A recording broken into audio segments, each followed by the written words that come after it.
오늘 이 시간은 온전한 만족이라는 제목으로 말씀의 은혜를 나누도록 하겠습니다. 오늘 이 시간은 오늘 본문은 사사기입니다. 오늘 본문에는 이스라엘 백성들이 가나안 땅에 들어간 이후의 이야기가 기록되어 있습니다. 우리는 가나안 땅 하면 중동 지역에 있기 때문에 바위산에 모래에 비도 안 오고 아주 척박한 땅으로 알고 있습니다. 물론 가나안 땅의 대부분은 척박한 땅입니다만 가나안 땅은 토질이 좋습니다. 그리고 물이 부족하지 않습니다. 농사 지을 만큼 있습니다. 이게 가나안 땅입니다. 여러분, 이게 진짜 광야라고 생각이 되십니까? 이렇게 물 많고 꽃이 피고 농사가 되는 이곳이 어떻게 가나안 땅이라고 보입니까? 근데 여기가 가나안 땅이에요. 제가 가서 다 보고 왔습니다. 이곳은 이스라엘 북부에 있는 단 수목원이라는 수목원입니다. 단 수목원. 단 지파가 여기 살아서 단 수목원이에요. 보십시오. 물이 얼마나 많습니까? 우리나라 수목원보다 더 잘 돼 있어요. 여기에서부터 요단강이 시작됩니다. 요단강의 수원지가 이 단 수목원이에요. 가보면요, 너무 좋아요. 시원하고 물도 많고.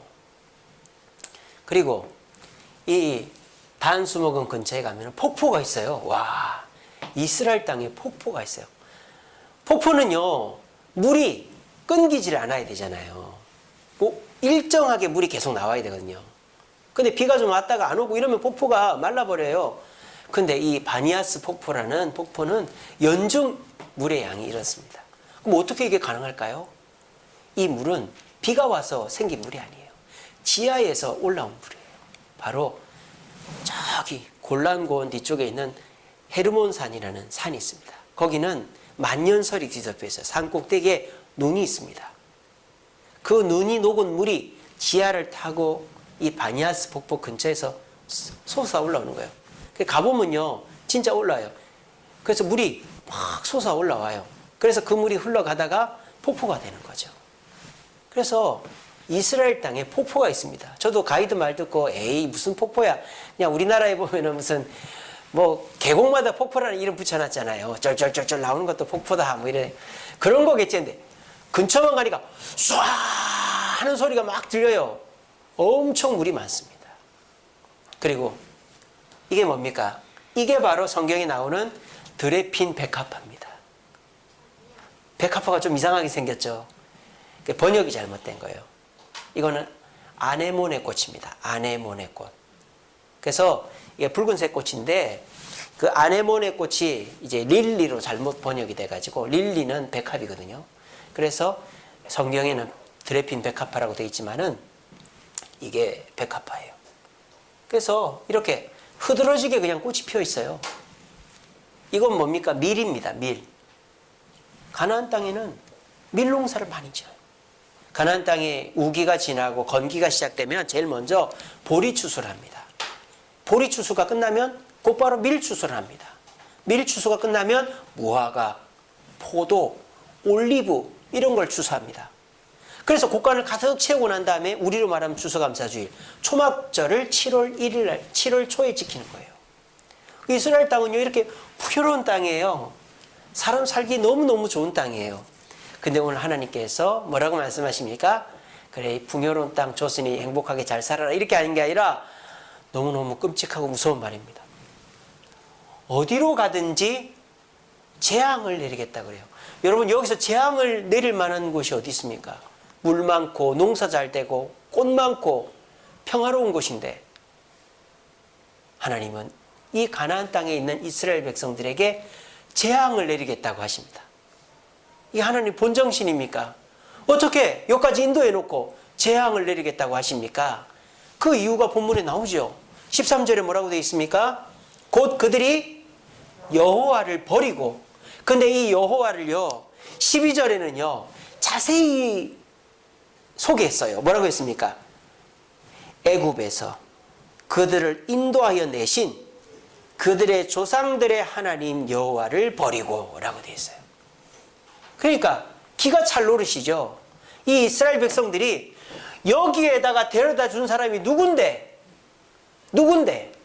종의 신분에서 쉽게 말하면 땅 한 평 없고 집 한 칸 없던 사람을 강남에 아파트 한 채씩 주고 저 포천 양평 막 만 평씩 좋은 땅 주고 이렇게 한 거예요. 쉽게 말하면 그렇게 줬는데 그걸 까맣게 잊어버렸다 이 말이에요. 고마워하지 않는다 이 말이에요. 그럼 어떻게 됐다? 애굽에서 인도하시고 조상들이 대대로 섬겨왔던 하나님을 잊어버리고 누구를 섬겼다? 바알과 아스타롯을 섬겼다. 바알은 비의 신이죠. 비의 신. 바알에게 기도하면 하늘에서 비가 내린다. 아스타롯은 다산의 신이죠. 그 젖가슴이 막 엄청 많아요. 아스타롯 상을 보면. 그래서 아이를 많이 낳게 해준다. 그 바알과 아스타롯을 섬긴 거예요. 이 바알과 아스타롯은 어디 신입니까? 가나안 땅의 신인 것입니다. 가나안 땅 들어와 가지고부터는 가나안 신을 섬기기 시작했다. 왜 그럴까요? 가나안 땅에 이것을 누리기 위해서입니다. 가나안 땅에 이걸 누리려고 그러니까 가나안 신을 섬겨야 되겠다고 생각한 거예요. 자, 하나님은 이 가나안 땅에 보내놓고 이 가나안 땅을 누리게 해 주실 수 없으실까요? 충분히 누리게 해 주십니다. 그런데 이 이스라엘 백성들은 왜 가나안 땅에서 가나안 신을 섬기면서 누리려고 했을까요? 더 많이 누리려고 한 거예요. 많이 누리려고. 그냥 먹으면 될 거를 여러 개 더 구해서 더 많이 먹으려고 한 거죠. 하나님이 일용할 양식을 약속하셨으면 일용할 양식으로 만족하면 되는데 더 많이 누리려고 하는 거죠. 이스라엘 백성들은 목축업이 주업입니다. 그러니까 농사 지을 줄을 몰라요. 자, 농사 지을 줄을 모르면 하나님이 가르쳐 줄까요? 안 가르쳐 줄까요? 가르쳐 주죠. 하나님께서 한두 해 실패할지를 몰라도 하나님의 방법대로 해서 정상적으로 농사 짓게 해 주실 것입니다. 근데 이 사람들이 편한 길을 선택한 거예요. 어떤 길을? 농사 지을 줄 아는 사람들을 고용하는 거죠. 가게를 해도 카운터 누구 직원 고용하고 주방 누구 직원 고용하고 홀 직원 고용하면 남는 게 없어요. 삥땅을 쳐도 몰라요. 그러니까 어떻게 됩니까? 힘이 들어도 카운터는 아내가 차고 있고 주방은 남편이 차고 있으면 돈이 모이는 거예요. 근데 좀 편하자고 이것저것 다 맡기고 나면 아무것도 남는 게 없게 되는 것처럼 이 이스라엘 백성들이 아이고 농사를 내가 어떻게 짓나 지어보지도 않고 말이죠. 왜? 저 산골짜기 밑에 가면은 숨어 사는 가나안 민족이 있는데 농사를 엄청 잘 지었대. 이 땅이 그 사람들 땅이었대. 그거 당장 데려와. 농사 지어. 처음에는 군말 없이 지었겠죠. 근데 농사가 잘 되니까 수고했다 하니까 이제 가나안 사람들이 어깨에 힘이 들어가는 거예요. 그래서 뭐라 합니까? 우리 그냥 못 짓습니다. 어떻게 해줘야 되는데? 우리가 농사가 잘 되려면 우리 신에게 제사를 드려야 됩니다. 너희 신이 누군데? 바알과 아세라입니다. 안 돼! 우리는 하나님만 섬겨야 돼. 그럼 우리 농사 못 지어요. 배짱. 그러니까 어떻게 합니까? 주방장이 배짱 부리면 어떻게 합니까? 월급 올려줘야지. 맞변하면 손님이 안 오는데. 그러니까 배짱 튕기니까 그래 해라. 막 저들끼리 처음에는 하는 거죠. 바알과 아세라 신을 섬기는 거예요. 근데 이스라엘 백성들이 한 번씩 두 번씩 참석하다가 그걸 따라하는 거예요. 그러다 보니까 그 우상에게 홀딱 넘어가 버린 거예요. 그래서 하나님이 이 가나안 땅에 재앙을 내립니다. 언제까지 내렸을까요? 언제까지? 하나님께 돌아올 때까지. 몇 년 동안? 350년 동안. 여러분, 이 말이 남의 얘기가 아닙니다. 조금 잘 되다가 힘들고 조금 잘 되다가 힘들고 그러지 않습니까? 350년 갈 수도 있습니다. 나 때뿐만 아니라 내 자녀 때도. 이 사사기 동안에 12사사가 있었어요. 운니엘, 에웃, 삼갈, 드보라, 기드온, 돌라, 야일, 입다, 입산, 엘론, 압돈, 삼손 12사사가 있었어요. 이 사사들이 활동할 때는 언발에 오줌 누기식으로 아이고 하나님 우리를 구해주세요 하니까 사사를 보내고 사사 말을 들어서 승리해서 30년, 40년, 20년, 15년 평안하게 지냈어요. 근데 사사 말을 안 들으니까 또 도루묵이 350년을 보낸 거예요. 그렇게 해서 하나님께서 이 350년 끝에 사무엘을 보내시고 다윗 왕을 보내셔서 회복의 기회를 또 주신 것입니다. 저와 여러분들도 오늘 이 본문 말씀을 남의 얘기로 들어서는 안 됩니다. 나는 과연 내가 누리는 것에 만족을 하고 있는가? 나는 과연 내가 누리는 것을 비정상적인 방법을 동원해서라도 가나안 백성들이 누리는 것처럼 누리려고 세상 사람들 누리는 만큼 나도 누려야 되겠다고 생각을 하고 그들의 방법을, 그들의 생각을 따라가고 있지는 않는가? 우리 자신을 돌아보아야 되는 것입니다. 이런 말이 있습니다. 어플루엔자라는 말이 있습니다. 어플루엔자. 이거는 이제 합성어입니다. 어플루언스라는 단어가 있어요. 어플루언스. 풍요라는 뜻이죠. 풍요로운 어플루언스. 그리고 인플루엔자. 유행성 감기를 인플루엔자라 그러죠. 그래서 어플루언스 플러스 인플루엔자에서 어플루엔자라는 말이 1970년대에 나왔어요. 그때 엄청 풍요로웠으니까 미국이. 어플루엔자라는 단어가 나왔는데 이게 집단 소비 중독 현상을 일컫는 말입니다. 지금은 비정상적으로 소비를 많이 하는 시대가 돼버렸어요. 여러분 그런 생각 안 해보셨어요? 먹어도 너무 먹지 않습니까? 먹어도 너무 먹고요. 집도 넓어도 너무 넓지 않습니까? 차도 사람이 소형차 타면 절대 바꿀 때 그 작은 차 안 사잖아요. 차도 너무 이제는 차 대수가 늘어나고 있지 않습니까? 우리가 생각 없이 가다 보니까 소비 중독에 빠져 있는 거죠. 이게 왜 이럴까요? 가나안 백성들을 쫓아하듯이 우리도 세상을 쫓아가기 때문입니다. 세상에서 소비를 조정하는 게 뭘까요? 방송입니다. 방송을 보면 내가 꼭 죄 짓는 것 같아. 난 저렇게 못 사니까, 나는 애들 저렇게 못 입히니까, 나는 저런데 여행 못 가니까, 내 아내 저런데 못 데리고 가니까 죄인 같아요. 막 남편들은, 부모들은. 그래서 애들 저런 옷 입혀야 될 것 같고, 저런 거 사줘야 될 것 같고, 아내 저런 데 데리고 가줘야 될 것 같고, 집이 이 정도 넓어야 될 것 같아. 방송을 보면 우리들은 한없이 부족해지고 초라해집니다. 근데요, 세상이 얼마나 이게 조직적으로 유기적으로 연결되어 있는지, 방송에서 소비 심리를 자극하고, 그러면 소비 심리가 자극이 되면 돈을 써야 될 거 아니에요. 근데 돈이 없잖아요, 우리가 손에. 그러니까 뭐가 나왔습니까? 카드가 나온 거예요. 카드. 저는 무조건 일시불입니다. 할부 안 합니다. 왜? 다음 달에 돈이 어떻게 얼마가 나올지를 몰라요. 할부를 끊어놓으면. 그 생각지도 못하게 막 돈이 막 나오는 거예요. 저는 무조건 일시불로 합니다. 100만 원이 됐든 200만 원이 됐든 일시불. 내가 그거 이번 달 안에 해결 못하면 안 해요, 저는. 왜? 미루고 이게 해결될 일이 아니거든요. 근데 이 카드라는 놈이 요상한 게요. 돈이 없어도 물건을 살 수 있어요. 한도 안에서. 그리고 그 돈이 없으면 카드로 대출도 됩니다. 우리가 방송에서 본 것을 누릴 수 있게 하기 위해서 세상은 교묘하게 카드라는 것으로 우리가 돈이 없어도 돈을 마음껏 쓸 수 있게끔, 최소 몇 달 동안은 마음껏 쓸 수 있게끔 만듭니다. 자, 그런데 카드가 있어도 쓸 데가 없으면 어떻게 됩니까? 쓸 수가 없잖아요. 근데 요즘은 마음껏 쓸 데가 있습니다. 어디입니까? 마트입니다.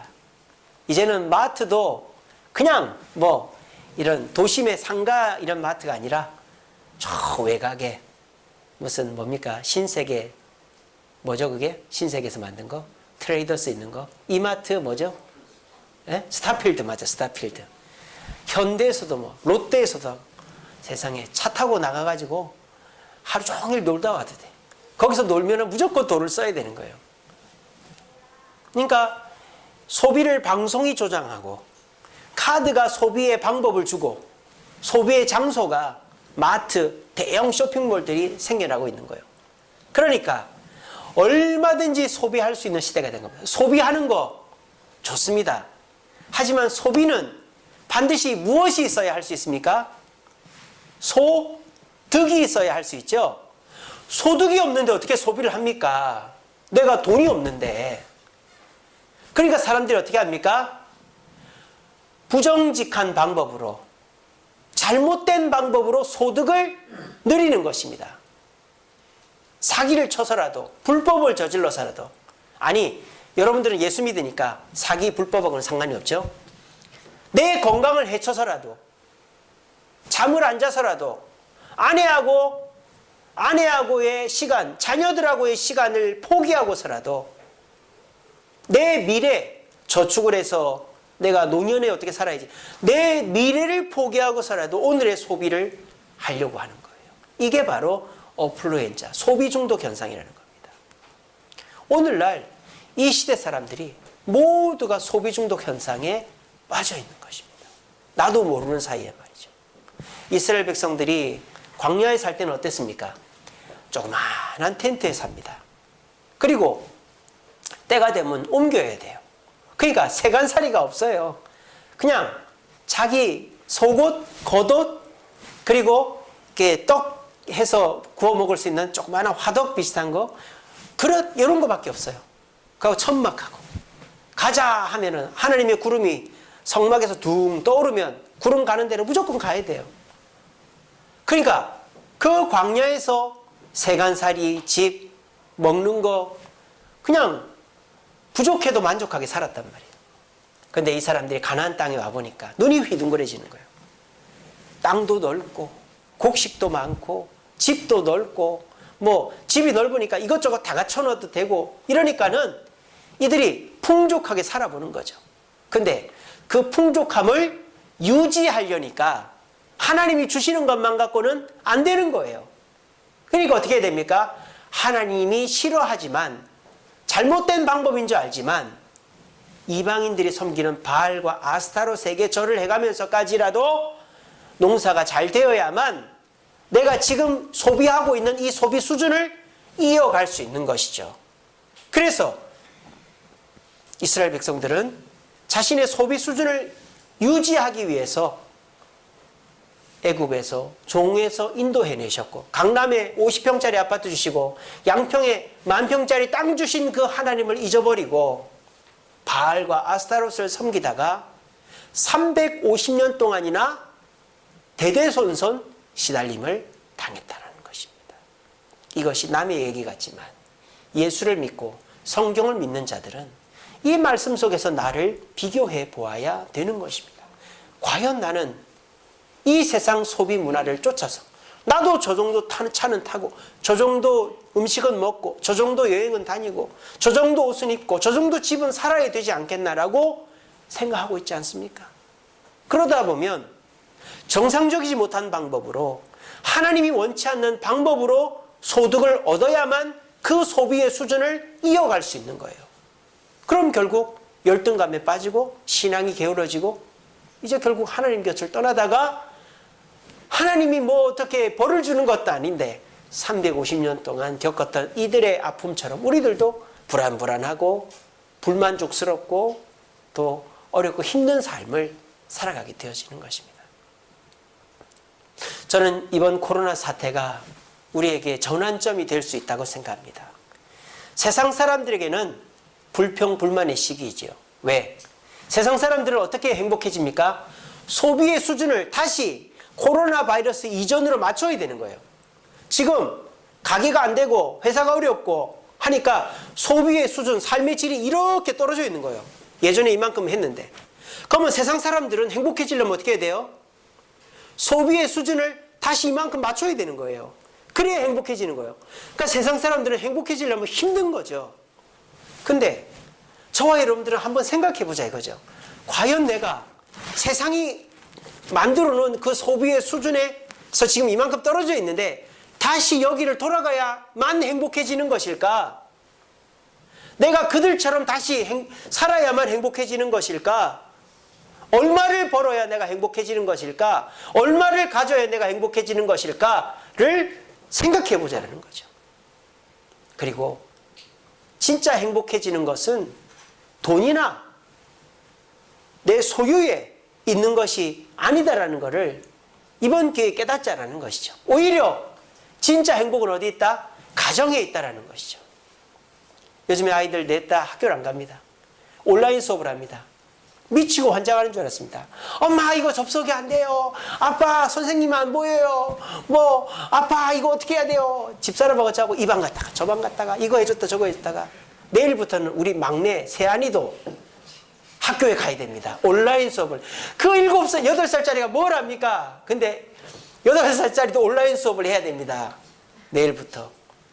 집사람 둘 맞고 저 둘 맞고 옆에 붙어 앉아가지고 막 해줘야 됩니다.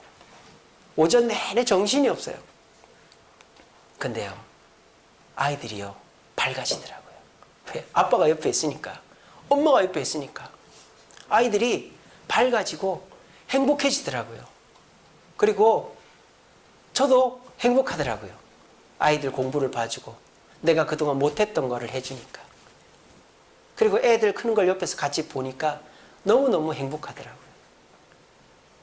그래서 우리에게 있어서 진정한 행복이 소득을 늘려서 남들이 소비하는 그 수준에 맞추게끔 하는 것이 내 행복의 기준이 아니라 내가 가정에서 또 우리 자녀들과 아내와 누리는 시간과 또 교감하는 그 공감이 행복일 수 있겠다는 걸 깨닫는다면은 이 코로나 바이러스가 결코 우리에게 부정적인 것만은 아니다라는 생각을 저는 합니다. 그리고 이 코로나 바이러스가 우리의 신앙을 약화시킬 거라고 합니다. 왜? 교회를 못 오니까. 교회를 못 오니까 왜 다른 교회 목사님들은 걱정해요. 이제 코로나 바이러스 끝나고 해쳐 모여 하는 거죠. 다 교회 오세요. 과연 몇 명이나 올까? 1000명, 2000명 모이던 교회들이 지금 10명, 20명 이렇게 예배 드리거든요. 또 온라인 예배하니까. 그러니까는 과연 이 예배가 이 코로나 바이러스 끝나고 나면 성도들의 신앙이 다시 회복될 수 있는가? 걱정들을 많이 합니다. 근데 저는요, 오히려 이 코로나 바이러스가 우리 주세움교회는 하나님의 은혜와 축복이 깨달아지는 기회라고 저는 생각을 해요. 우리가 이렇게 힘들잖아요. 코로나 바이러스 때문에. 그러니까 저도 걱정이 되죠. 우리 성도님들 교회 안 나오면 어떡하나. 그래서 제가 안 나오신 분들 전화를 해봐요. 다 이유가 있어요. 직장에서는 코로나 바이러스 걸리면 직장을 못 가니까 그래서 가급적이면 좀 주의해달라. 이래서 못 나오는 분들이 많아요. 또 자녀가 어리기 때문에 어린 자녀들 때문에 못 나오는 분들이 많아요.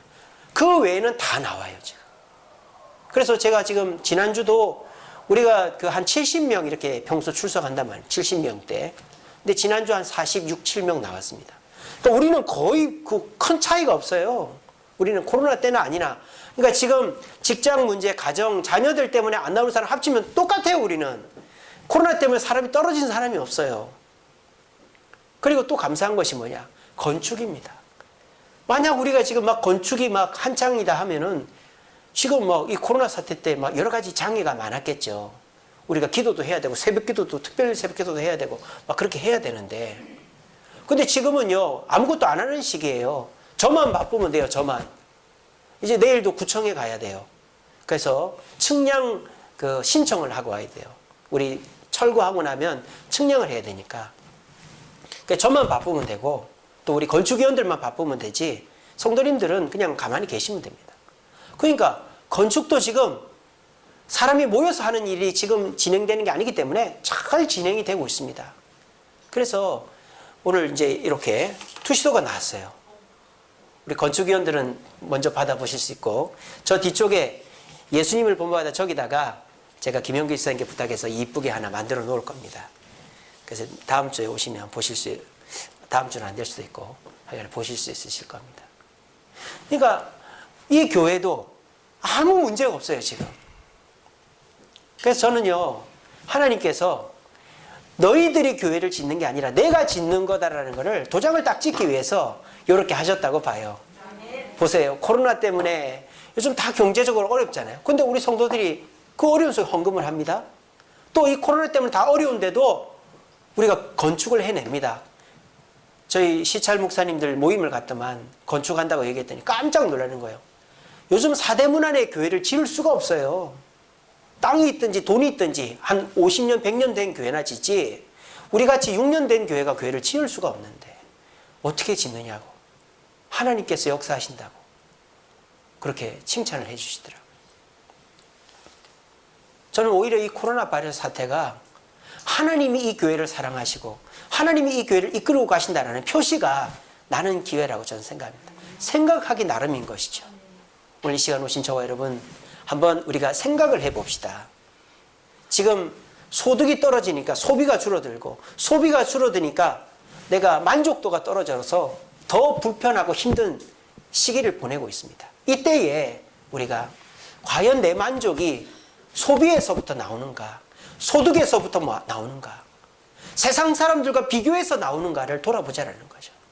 그렇게 해서 가나안 백성들이, 이스라엘 백성들이 가나안 땅 들어가서 가나안 사람들처럼 소득을 얻어서 행복해지려니까 어쩔 수 없이 바알과 아스타를 섬겼고 350년 동안 불행했던 것처럼 우리가 이 시대의 방송을 보고 카드를 쓰고 그리고 마트를 다니면서 돈을 쓰면서 세상 사람들의 소비에 맞추려다 보니까 하나님 곁을 떠나고 주일날 교회를 잘 못 나오고 주님 기뻐하지 않는 행동을 해서 내가 이렇게 힘들고 내 자녀들도 힘들어지는 거 아닌가를 돌아보자라는 것이죠.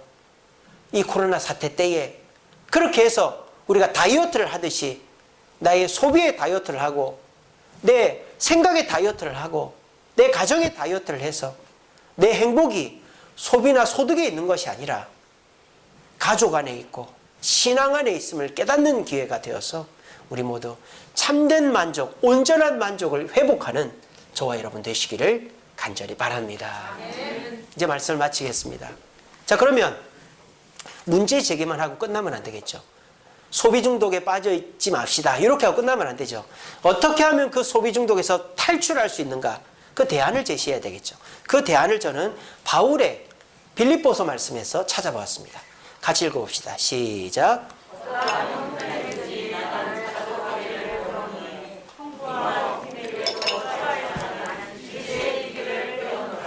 아멘. 이 말씀은 바울이 감옥에 있을 때에 빌립보 교인들에게 보낸 편지 중에 나오는 거예요. 근데요, 바울은요, 뭐라고 얘기합니까? 풍부와 궁핍에도 처할 줄을 아는, 처할 줄을 안다. 이게 좀 말이 어렵죠. 적응할 줄 아는 이런 뜻입니다. 풍부할 때에도 만족하는 적응도, 부족할 때에도 만족하는 적응도, 비결이 나한테 있다 이 말이죠. 풍족에 적응하는 비결, 궁핍에 적응하는 비결이 나에게 있기 때문에 나는 행복하다라는 거죠. 그 비결이 뭐다? 자족, 아우탈케스라는 헬라어입니다. 아우탈케스. 이 아우탈케스가 우리말로 하면 온전한 만족이요. 만족은 만족인데 부족한 만족이나 또는 잘못된 만족이 아니라 자극적인 만족, 세상의 만족이 아니라 온전한 완벽한 만족이 아우탈케스, 자족이라는 단어입니다. 자, 이 자족이라는 단어는 두 가지로 봐야 돼요. 첫째로는 이 한자말로 왜 이 아우탈케스를 자족이라고 번역을 했을까? 이 자자는 스스로 자자 아닙니까? 이 자족이라는 단어는 외부의 상황과 관련 없이 만족할 수 있다는 뜻입니다. 그러니까 저와 여러분들이 이 자족의 마음을 배우면 코로나 바이러스가 오던 뭐 수출이 잘 돼서 이 나라가 경제적으로 엄청 부유해지던 상관없이 만족하는 비결이 이 자족 안에 있다 이 말이에요. 그러니까 우리의 만족이 외부의 지배를 받지 않게 된다는 거예요. 요즘 사람들은요, 외부의 지배를 받습니다. 그 대표적인 현상이 뭐 우울증 아닙니까? 우울증이 왜 옵니까? 남과 비교해봐서 내가 부족하니까 우울증이 오는 거예요. 우울증은 혼자 살면 안 와요. 산에 사는 사람 우울증 없습니다. 산에 살면 우울증 올 것 같죠? 절대 안 옵니다. 외로워서 우울증 안 옵니다, 여러분. 산에 살면요, 꽃도 보고 나무도 보고 동물도 보고 우울증 올 시간이 없어요. 내가 몸을 안 움직이면 먹고 살 수가 없는데, 도시에 살면은 뭐 주문 배달시켜서 먹고 TV만 틀면 재밌는 거 나고 하니까는 뭐 이렇게 우울할 틈이 없을 것 같죠? 집안에 있어 보십시오. 그냥 음식 있는 거 먹고 TV만 봐도 우울증이 오는 거예요. 산에 가 살아보십시오. 우울할 틈이 없어요. 저도 아이들 데리고 캠핑을 가보면 정신이 없어요. 정신이. 밥 해주고 텐트 치고 나무 짜개고 불 피우고 애들 재우고 씻기고. 근데도요, 얼마나 행복한지 말. 그 고생을 하러 캠핑을 가는 거예요. 여러분, 혼자 있다고 우울한 게 아니에요. 우울증은 남과 비교할 때 우울증이. TV 보고 있으면 우울해집니다. 저 사람 저런데 놀러 가는데, 저 사람 저거 먹는데, 저 사람 결혼해서 저렇게 사는데, 저 사람 외모가 저런데 나는 왜 이런가? TV 보고 있으면 우울증 오는 거예요. 우울증은 외부에서부터 오는 겁니다. 내부에서 오는 게 절대 아닙니다. 오해하지 마십시오. 그런데요, 우리가 아우탈케스, 자족하는 마음을 가지면 외부의 지배를 받지 않게 되는 마음이 평안한 상태가 된다는 것입니다. 이 자족하는 마음을 가지면 말이죠. 또 이 자족하는 마음이 뭐라고 그랬습니까? 제가 온전한 만족이라고 그랬죠. 자, 그러면 온전한 만족이라는 게 뭔가? 우리가 이거 오해하는 건 이런 겁니다. 그냥 되는 대로 사는 거. 여러분, 그게 온전한 만족일까요? 그거는 자포자기고 그거는 될 대로 되라는 거죠. 여러분, 그게 온전한 만족이 아닙니다. 온전한 만족은 현실 부정이나 자포자기가 아니라 현실 만족입니다. 현실 만족. 내가 조금 있어도 만족하고 많이 있어도 만족하는 거예요. 그런데요, 이 만족의 기준이 중요한 것이죠. 만약에 만족의 기준이 나이면 조금 있는 것에 만족하면 더 늘어날 수가 없는 겁니다. 근데 만족의 기준이 하나님이면 어떻게 될까요? 하나님께서 그래 잘했다 일단 칭찬하는 거예요. 그리고 조금만 더 해보지 않을래? 라고 말씀하시는 거예요. 그럼 우리가 일단 칭찬받았으니 기분 좋을 거 아니에요. 예, 하나님 조금만 더 해보게. 조금 더 하는 거예요. 근데 내가 원하는 만큼 안 돼도 그보다 조금 부족해도 하나님이 잘했다고 칭찬해 주시는 거예요. 그럼 또 거기에 만족하는 거죠. 이게 뭡니까? 우리의 만족은 현실 부정이나 현실 안주가 아니라 하나님의 기준에 나를 맞추어 가는 것이다. 여러분 따라해 봅시다. 하나님의 기준에 맞추어 가자. 그렇게 하면은 우리는 온전한 만족을 하는 거예요. 보세요. 여러분이 자녀를 키울 때 애가 공부를 잘했어요. 80점을 받았어요. 그러니까 부모는 어떻게 합니까? 일단 칭찬해줘요. 잘했다, 잘했다. 그러고 난 다음에 다음번에도 80점을 받아라 하는 부모가 있습니까? 그 부모는 개모거나 개부죠. 그냥 하는 대로만 해. 그건 부모가 아니죠. 부모는 욕심이 생겨요. 근데 아이를 배려하면서 욕심을 부리죠. 다음번에 85점 받으면 뭐 전화기를 바꿔줄게. 뭘 하나 해줄게. 뭐 또 공부하는 거야. 근데 85점 못 받았어. 82점 받았어. 그래도 잘했다. 전화기 사줄게. 그게 부모의 마음이죠. 이게 뭡니까? 내가 기준이면 현실 부정이 될 수도 있고 현실 안주가 될 수도 있어요. 근데 하나님이 기준이 되면 어떻게 될까요? 하나님 무리한 걸 요구하지 않고 조금씩 요구하는 대로 최선만 다하면 우리는 만족이 조금씩 늘어나서 예전보다 더 좋아지는 삶을 살게 되는 거예요. 여러분 보세요. 예수 믿는 사람들 보세요. 보면요. 돈이 없어도 괜찮다 합니다. 몸이 아파도 만족한다고 합니다. 자녀가 어려움이 있어도 괜찮다고 합니다. 근데요. 예수 믿는 사람들 가만 보면 어떻습니까? 5년 후, 10년 후, 20년 후, 30년 후에 더 나아지면 나아졌지 퇴보하는 사람 없어요. 그렇지 않아요? 근데 예수 안 믿는 사람들 보세요. 나 부족해. 나 더 가져야 돼. 나 더 성공해야 돼. 남들처럼 살아야 돼. 하는 사람들. 물론 그만큼 가는 사람도 있지만 대부분 다 보면 그때보다 부족하면 부족했지 더 나아지는 사람이 별로 없어요. 여러분 친구들의 주변에 보세요. 왜 그럴까요? 기준이 잘못됐기 때문이에요. 기준을 나에게 맞게 세워주는 사람이 없기 때문이에요. 그분은 하나님 아닙니까? 우리는 주일마다 와서 말씀 듣고 주님의 칭찬 듣고 사랑받고 또 주님이 우리에게 이렇게 이끌어 주신 대로 가다 보니까 조금씩 남들처럼 많이 늘어나진 않아도 조금씩 늘어나서 5년, 10년, 20년 지나니까 내가 더 잘 돼 있는 거예요. 저도 저 촌구석 지내 살다가 부천에서 이쁜 아내 만나고 아이들 낳고 결혼해서 살았습니다. 그리고 미국 가서도 살아봤어요. 2년 동안 살았어요. 그리고 미국보다 더 좋은 지금 서울에 살고 있습니다. 여러분 전 세계 제일 좋은 나라가 서울입니다. 저는 그렇게 생각합니다. 저는요. 제가 사람들 물어봅니다. 너는 어느 때로 돌아가고 싶어? 저는 절대 과거로 돌아가고 싶지 않아요. 저는 지금이 제일 좋아요. 전 주세훈께 목사가 제일 좋고 강유미가 제일 좋고 전 지금이 제일 좋습니다. 아니 살도 이렇게 많이 빠져가지고 고등학교 때 몸이니까 전 지금이 제일 좋아요. 지금 우리 성도들이 제일 좋아요. 전 우리 장로님이 좋고 우리 권사님들이 제일 좋아요. 전 지금이 딱 좋아요. 근데 우리 하나님은 지금보다 더 낫게 해주시려는 거예요. 그래서 교회도 짓게 하시고 또 다른 성도들도 오게 하시고 우리가 더 행복해지게 하는 거예요. 누구의 기준에 맞출 때? 하나님의 기준에 맞출 때 우리는 참된 만족을 누리게 되어지는 것입니다. 이게 자족이 아우탈케스. 만족은 외부에서 오는 게 아닙니다. 외부에서는 불만족만 옵니다. TV 보고 카드 쓰고 마트 가면. 만족은 말씀을 통해서 내 마음속에 하나님의 기준을 딱 하나님이 하라면 하고 하지 말라면 안 한다. 주일이면 교회 가고 하나님 뜻대로 산다. 그러면 세상 사람들이 비웃더라도 우리는 만족하게 되어지는 거예요. 그렇게 내 마음의 만족의 기준이 생기면 아우탈케스, 온전한 만족. 세상 사람들이 하는 그 만족과는 수준이 다른 점점 나아지고 실패가 없는 100% 성공하는 만족을 누리게 되어지는 것입니다. 징기스칸에게는 야율초제라는 충직한 신하가 있었어요. 그 야율초제가 죽으면서 징기스칸한테 유언을 남깁니다. 전하, 황제 폐하, 앞으로 한 가지를 얻으려고 하지 마십시오. 이미 많이 얻었지 않습니까? 징기스칸이 얼마나 큰 땅을 얻었습니까? 이제 더 얻으려고 하지 마시고 하나를 줄일 생각을 하십시오. 그렇게 얘기를 한 거예요.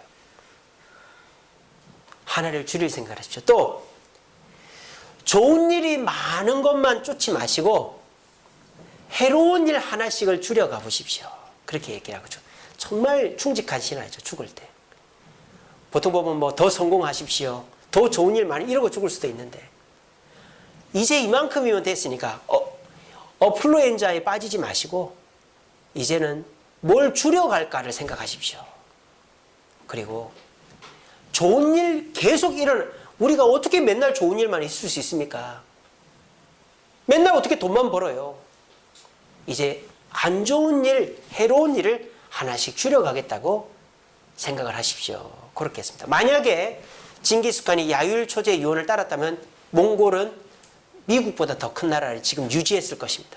근데 그 아들 쿠빌라이 칸이 욕심 부려가서 유럽까지 가가지고 결국 몽고가 지금 뭐 중국 속국처럼 돼 있지 않습니까? 몽고 땅을요 중국한테 뺏겼어요. 내몽고를 뺏겼잖아요. 좋은 땅은 그 밖에서 사는 것이죠. 오늘 자리에 계신 저와 여러분, 우리는 지금 살 만큼 삽니다. 먹을 만큼 먹습니다. 이제 우리 자녀 때는 부모 때보다 소비 수준이 떨어진 시대를 살 수밖에 없어요. 부모들은 집이 다 있어도 자녀들은 이제 집이 없는 시대. 부모들은 차가 있어도 차가 없는 시대. 부모들보다 월급을 적게 받는 시대가 옵니다. 이럴 때 박탈감 느끼고 우울증 겪으시겠습니까? 그러지 마시고 이제 소비의 정점을 찍었다고 생각을 하세요. 그리고 기준을 바꾸세요. 만족의 기준이 TV고 카드고 마트가 되면 우리는 끊임없이 불평하고 우울증 빠지게 되어 있습니다. 집단 소비 중독에서 집단 우울증으로 가는 거예요. 우리가 어떻게 하면 됩니까?